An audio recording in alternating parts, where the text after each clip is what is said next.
1857 क्रांतीच्या okay 1857च्या उठावात okay कोणत्या नेत्यांनी नेपाळमध्ये आश्रय घेतला? बघा 1857चा जो उठाव झाला होता जो की इंग्रजांनी दडपून टाकला, तर अशा वेळी जे क्रांतिकारक होते यांनी विविध ठिकाणी जे आहे आश्रय घेतले होते. मग त्यांच्यापैकी नेपाळमध्ये आश्रय कोणी घेतला होता असा प्रश्न या ठिकाणी आपल्याला विचारलेला आहे.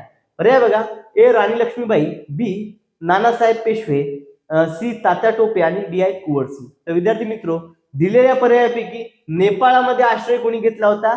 तर नानासाहेब पेशवे यांनी घेतला होता नेपाळमध्ये. ओके, ऑप्शन बी या प्रश्नाचं योग्य असं उत्तर आहे. ओके, नेपाळमध्ये आश्रय कोणी घेतला होता? तर नेपाळमध्ये नानासाहेब पेशवे यांनी आश्रय घेतला होता. ओके, चला बघा 1857चा जो उठाव आहे हा सर्वप्रथम कुठे झाला होता? तर बराकपूर या ठिकाणी. ओके, बराकपूरच्या छावणीमध्ये झाला होता. आणि यामध्ये सर्वप्रथम उठाव कोणी केला होता? उठावाची सुरुवात कोणी केली होती? तर ती उठावाची सुरुवात केली होती कोणी? मंगल पांडे यांनी. ओके, कोणी केली होती? मंगल पांडे यांनी ही सुरुवात केली होती. ओके, चला बघा या ठिकाणी आपण थोडीशी अजून माहिती बघूया.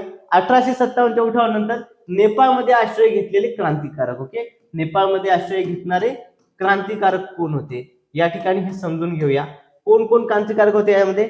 यामध्ये नानासाहेब पेशवे होते, बेगम हजरत महल होत्या ज्या अवध संस्थानाच्या या ठिकाणी राणी होत्या. ओके, त्यानंतर खान बहादूर खान या तिघांनी काय घेतला होता? नेपाळमध्ये आश्रय घेतला होता. ओके, बघा अगदी डिटेल मध्ये स्पष्टीकरण या ठिकाणी आपण घेत आहोत. का? तर आगामी परीक्षेमध्ये तुम्हाला याचा फायदा झाला पाहिजे. म्हणजे या टॉपिकवर तुम्हाला फिरून जर कुठल्याही पद्धतीने प्रश्न विचारला तर त्या ठिकाणी तो प्रश्न तुम्हाला व्यवस्थितरित्या टॅकल करता आला पाहिजे, सोडवता आला पाहिजे आणि तो चुकता कामा नये. यामुळे